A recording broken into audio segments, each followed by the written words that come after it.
صلاة القائمة آتي محمد الوسيلة والفضيلة وأسمك محمود الذي وعدت وارزقنا شفاعة إنك لا تخلف النار يا رب. إن الحمد لله نحمده سبحانه وتعالى ونستعينه ونستغفره ونعوذ بالله من شرور أنفسنا ومن سيئات أعمالنا. من يهده الله فلا مضل له ومن يضلل فلا هادي له. أشهد أن لا إله إلا الله وحده لا شريك له وأشهد أن محمدا عبده ورسوله صلى الله عليه وعلى آله وصحبه ومن اهتدى بهديه إلى يوم الدين. قال جل وعلا: يا أيها الذين آمنوا اتقوا الله حق تقاته ولا تموتن إلا وأنتم مسلمون. قال تعالى: يا أيها الذين آمنوا اتقوا الله وقولوا قولا سديدا يصلح لكم أعمالكم ويغفر لكم ذنوبكم ومن يطع الله ورسوله فقد فاز فوزا عظيما. آمين. قال ربنا سبحانه وتعالى: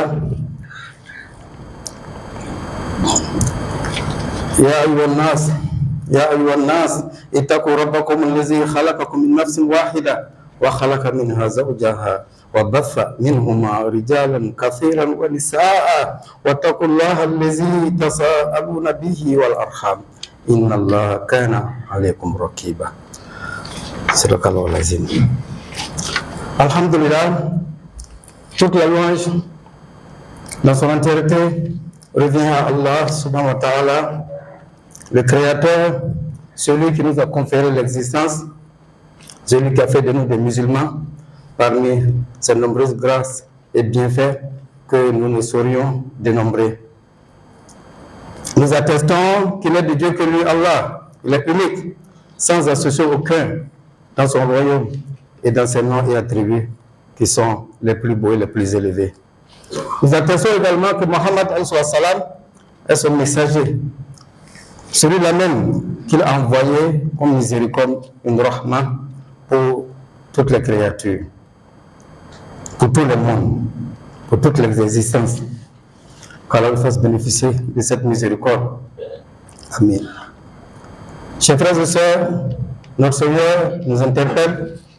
Il dit: ô vous qui avez cru, craignez Allah d'une crainte révérentielle et veillez à ne mourir que dans la soumission, dans la foi. Qu'Allah nous accorde à tous une mort digne, une belle mort dans la soumission à lui, dans ce passage, ce petit passage de dunya auquel nous sommes soumis. Allah nous facilite cela. Rasulullah sallallahu alayhi wa sallam, son prophète Mohammed sallallahu alayhi wa sallam, il dit: craignez Allah partout où que nous soyons. Et en particulier, tâchons de faire suivre chaque péché, chaque entorse à la règle divine, chaque transgression. Tâchons de faire suivre cela d'une bonne action. Qu'Allah nous pardonne nos péchés, qu'Allah nous guide, qu'Allah nous accorde sa satisfaction. Chers frères et sœurs, le propos du jour est extrêmement important, tant il est lié à une dimension de notre foi qui, bien qu'importante, n'est pas souvent explorée. Il s'agit en fait de la dimension horizontale, de la dimension des rapports humains. Si vous voulez, la dimension des rapports entre vous et moi et nos semblables qui sont les êtres humains. Ces êtres humains soient musulmans ou pas, quel que soit leur type, leur nature. Chers frères et sœurs, pourquoi cela est important? Nous allons en 2 étapes essayer de nous rapprocher de la lumière divine. Première étape, on va poser le problème avec une source, le fond. Pourquoi est-ce qu'on doit s'en préoccuper en permanence? Cette question de rapport entre nous et nos semblables. Au-delà de tous les efforts que nous aurons déployés, nous aurons fournis dans notre rapport vertical. La dimension verticale, c'est-à-dire entre nous et Dieu.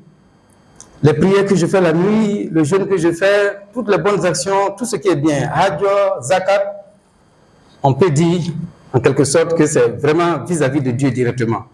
L'intention, c'est Dieu, c'est avoir la miséricorde divine, c'est avoir son agrément. Waridwanullah Akbar, qu'Allah nous accorde son agrément. Des choses qui sont en principe internes, c'est intime, c'est interne, c'est pas visible. Donc cette dimension-là, c'est pas de ça que nous parlons. Nous parlons de ce qui est vraiment quotidien, en permanence. Chaque jour que Dieu fait quand on se lève, et bien on a le rapport avec nos semblables. Cette dimension elle est importante. Allons-y, chers frères et sœurs, pour la première étape. Le fond du problème, c'est quoi? Le fond du problème, c'est que vous et moi, nous avons appris que nous faisons des péchés en tant qu'être humain. Tout être humain est un pécheur.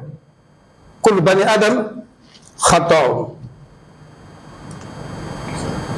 Wa khayru khata'ina at-tawwab.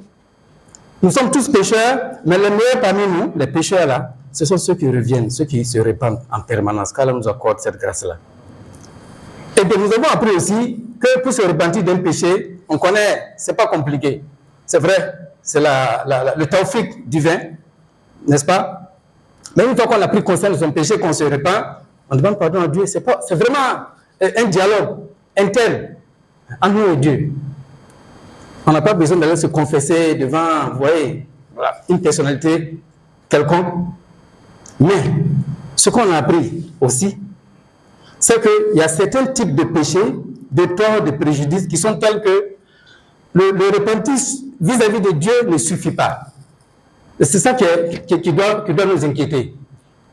Parce qu'en ce moment, il nous est dit que pour effacer ce péché, pour être blanc comme neige, il faut réparer ce tort. Il faut corriger ce tort. Il faut réparer le préjudice, l'injustice. Comme les juristes nous disent dans leur du droit positif, si vous avez causé un dommage, vous devez le réparer. Et chers frères et sœurs, entre vous et moi, reconnaissons que réparer ce genre de tort n'est pas évident, c'est pas facile. J'ai insulté quelqu'un indûment, je l'ai accusé à tort. C'était un grand péché, la fornication, l'adultère, comme ça arrive. Je l'ai escroqué, voilà, ça c'est fréquent. Tout ça, pour que nous soyons pardonnés, en plus de ce que j'ai demandé à Dieu, c'est Dieu lui-même qui nous dit, allez-y alors je dois aller vers celui à qui j'ai fait ça, le mal là. Il doit me pardonner cela. Ah, s'il ne me pardonne pas, qu'est-ce qui se passe? C'est ce que nous allons voir. S'il ne me pardonne pas, justement, le jour dernier, voilà l'histoire. Qala Rasulullah alayhi salatu wassalam, atadruna ma al-muflis. Qalu al-muflis fina man la dirham lahu wa la mata'. فقال إن المفلس من أمتي يأتي يوم القيامة بالصلاة والصيام والزكاة يأتي قد شتم هذا وكذب هذا وكرمل هذا وسفك الدم هذا وضرب هذا فيؤتى هذا من حسناته وهذا من حسناته فإن فنيت حسناته قبل أن يقضى ما عليه أخذ من خطاياه فترهت عليه ثم ترهت في النار سبحان الله والعياذ بالله. Voilà ce qu'il nous a dit. Il demande un jour à ses compagnons. Il dit, est-ce que vous savez qui est le perdant? Celui qui a vraiment perdu. Alors, chez les entreprises, on dit qu'il a mis la clé sous le paillasson. Les entreprises qui sont tombées en faillite, tu ne peux plus te relever. Sauf autrement avec un autre nom et autre. Ici, il parle en tant qu'être humain. Qui est celui qui est tombé en faillite là? Vous savez c'est qui? Les compagnons disent, mais chez nous, celui qui est tombé en faillite, mais bon, c'est celui qui est pauvre, il n'a rien, il n'a aucun dirham, il n'a aucune pièce de 5 francs. Pièce de 1 franc, il n'en a pas. Il n'y a rien, les choses de basiques là, il n'en a pas. C'est l'indigent extrême, quoi, c'est le pauvre. Parce que il va dire, non, ce dont je parle là, c'est pas ça. L'indigent là, celui qui va venir dans ma communauté, ce sont des gens, quelqu'un qui viendra au jour du jugement, qu'on appelle indigent, affligé, qui a fait faillite là. C'est celui qui viendra avec des prières, des jeûnes, la zakat, tout ça, les bonnes actions. Mais il se trouve qu'il a insulté un tel, il a comporté de mauvaises mots contre tel, il a accusé injustement un tel, il a escroqué, il a mangé le bien d'un tel, injustement bien sûr. Il a versé le temps d'un tel, il a commis tel meurtre, il a frappé un tel, sous-entendu injustement. Il dit, alors ce jour-là, comme dirait un de nos grands chers, de nos grands savants, le jour de la haute comptabilité, comme il l'appelait. Ça faisait sourire, mais la vraie comptabilité, c'est le jour du jugement. Où on prend 5 francs ici, il faut qu'il retrouve sa place. Ce qu'on t'a pris, tu vas le retrouver. Donc, ce jour-là, voilà ce que la Sourate nous dit, comme il a insulté un tel, il a accusé un tel, on va prendre ces bonnes actions pour donner à celui qui l'a insulté, celui à qui il a créé du tort. On prend ces bonnes actions, on donne à un autre, ainsi de suite. Ah, si tu as beaucoup de bonnes actions, alhamdoulilah, tant mieux, si nous en avons beaucoup. Mais si on a aussi insulté, on a escroqué les gens de façon exagérée, il va sans doute que ces bonnes actions vont finir. Si on voit cette comptabilité-là, on prend tes actifs-là, tes biens-là, on donne à l'autre. Quand ça va finir, qu'est-ce qui va se passer?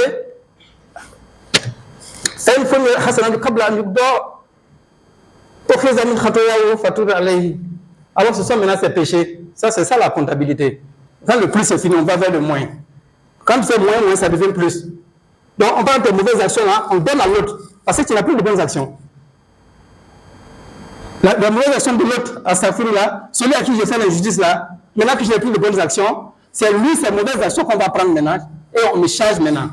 Ah, donc moi, mes mauvaises actions augmentent, qu'Allah nous pardonne, qu'Allah nous épargne de cela. Je l'ai dit, chers frères et sœurs, il est rapporté par l'imam musulman, l'imam hadith authentique, largement commenté par nos savants, pour dire ça suffit largement à faire attention dans notre comportement vis-à-vis d'un autre, vis-à-vis du genre humain.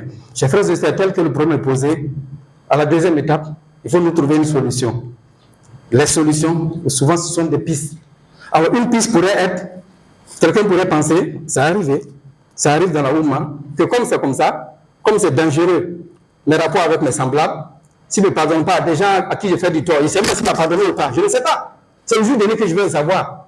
Et comme nous sommes assez orgueilleux, malheureusement, est-ce qu'on a le courage d'aller voir la personne pour dire, si on peut le faire, alhamdoulilah, vraiment pardonne-moi, voilà, j'ai fait ça, j'ai critiqué les toi, j'ai comporté des mauvaises nouvelles, est-ce que pardonne-moi à cause d'Allah? S'il y a quelque chose à donner, un tort à réparer, il faut le réparer. Si ça arrive, alhamdoulilah. Mais est-ce que c'est le cas, chers frères et sœurs? C'est pas gagné, c'est pas sûr.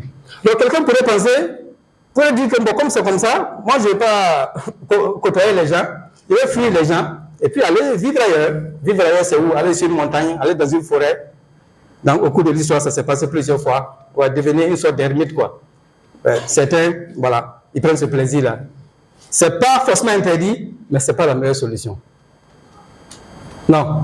Pourquoi ce n'est pas la meilleure solution? Parce que Rasoul nous dit, Al-Mu'min, allez-y, yukhalitu nas, wa yasbiru ala adahum, khayr min al-mu'min lazi la yafalu. La yukhalitu nas, wa la yasbiru ala adahum. Le croyant qui se mélange aux gens, comme vous et moi. En fait, c'est un mélange, tout est dedans.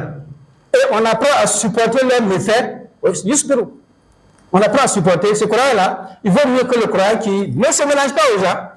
Il évite les gens. On ne sait pas si c'est à cause de cela. Et il ne supporte pas leurs méfaits. Donc, chers frères et sœurs, ce n'est pas forcément la bonne solution. Encore que dans ce monde d'aujourd'hui, on comprend combien il peut être difficile. Comme les autres avant nous. Ils avaient cette foi que nous n'avons pas. Des gens qui vont se retirer, comme le Rasoul faisait dans les grottes, vraiment, pour adorer Dieu. Donc, ce n'est pas évident. Qu'est-ce qu'il faut faire? Mais il faut les côtoyer, comme le hadith dit, mais seulement en suivant les injonctions divines. Savoir à chaque étape, à chaque fois, qu'est-ce qu'il faut faire? Comment il faut faire pour répondre à l'appel de Dieu, pour passer l'épreuve? Donc, chers frères et sœurs, la porte, une des portes, un des chemins, étant donné qu'il y en a plusieurs dans ce Siratul Mustaqim, plusieurs fois, les savants nous disent Siratul Mustaqim, c'est la grande voie, elle est la seule, mais elle est large, elle est suffisamment large pour qu'à l'intérieur, chacun trouve son chemin. Un de ces chemins-là, chers frères et sœurs, lequel nous devons apprendre à composer avec, c'est apprendre à voir Allah, à voir Dieu, à le voir, en guillemets, avec le cœur, à percevoir Dieu, même si c'est, contrairement au premier croyant, derrière toute chose, derrière tout être humain. Autrement dit, quand je suis en contact, en relation avec un être humain, au-delà de cet être humain-là, si j'apprends à voir Dieu, je vais pouvoir supporter ses méfaits. Et ça, Allah nous l'enseigne dans le Coran.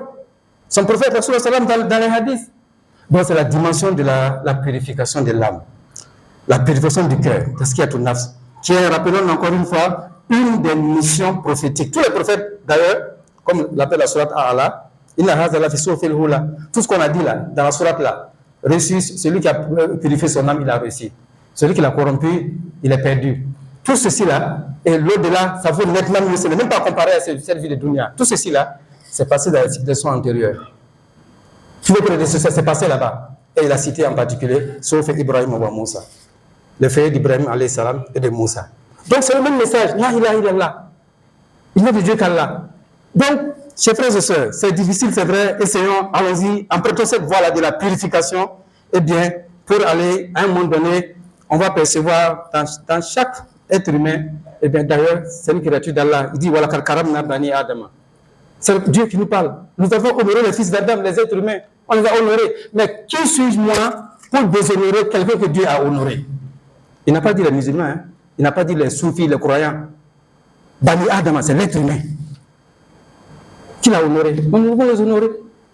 Dans la limite de ce qui est prescrit. Honorer ne veut pas dire, bien entendu, comme dans ce hadith-là, quand on supporte les méfaits, ça ne veut pas dire que mais je vais m'associer à eux pour faire le mal qu'ils font. Non, pas du tout. Mais en général, c'est moi qui suis, n'est-ce pas, qui subis le mal. Je supporte cela.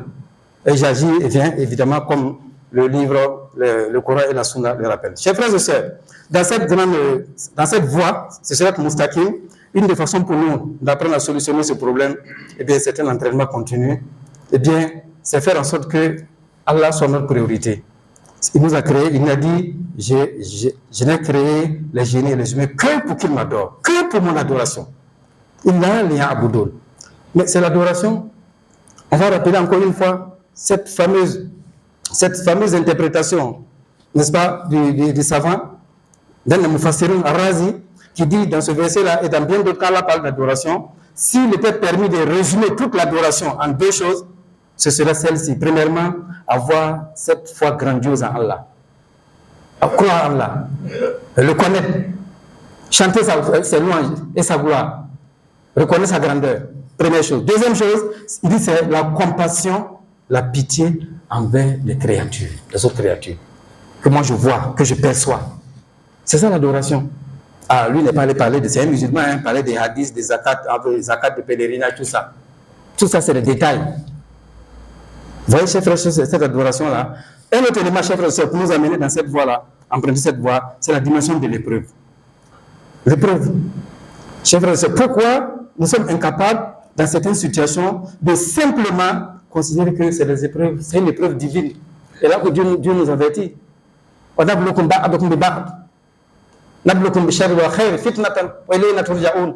vous éprouver les uns par les autres. Ah, il dit qu'il va nous éprouver d'autres êtres humains, à certains êtres humains par d'autres êtres humains. Donc ça ne tombe pas on va dire, on ne sait pas d'où ça vient. Ça vient d'Allah. Toutes les épreuves. Donc quand on reçoit une injustice, bon, parmi les étapes qu'on doit parcourir, quand même, il y a celle-là, dit que tout compte fait, cela ne nous serait pas arrivé si Allah n'a pas voulu. Mais je vais retourner à Allah.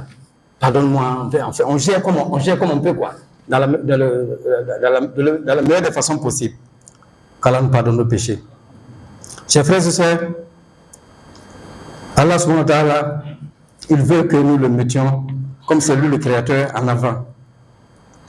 On va rappeler juste, peut-être pour terminer, dans ces éléments que nous devons tous chercher chaque jour, ce passage du Coran dans la sourate numéro 49, pour montrer à quel point Allah et son prophète nous appellent à prioriser les choses, de ne pas réagir selon nos passions. Parce que, chers frères et sœurs, dans cette question de rapport avec les humains, vous conviendrez avec moi que très souvent, c'est notre ego, c'est nos envies qui sont là. Surtout qu'on nous apprend par ailleurs, musulmans du XXIe siècle, à aller vers ce que les autres apprennent, à comment ça s'appelle, ça s'apporte de notre divers développement personnel, pour réussir à avoir tout ce qu'on veut, réussir à réaliser ses envies, voilà.